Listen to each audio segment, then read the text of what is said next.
Kuki CSO Working Committee Ukhrul has alleged that Tangkhul village volunteers fired several rounds of gunshot towards Kuki villages in Litan Sarekong belt last night.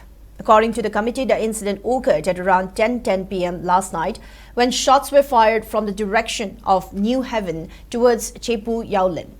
The committee further asserted that such continued firing appeared to aim at instilling fear among civilians and destabilizing the already fragile peace in the region.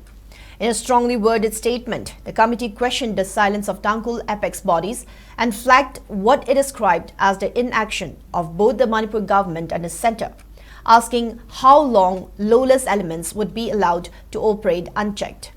While reiterating that restraint had been maintained in the larger interest of peace, the committee warned that repeated provocations risk eroding regional stability and could trigger escalation if not addressed urgently. Calling for immediate intervention, the committee maintained that patience within the community is rapidly diminishing and urged authorities to acknowledge lapses and take decisive steps to break the cycle of violence.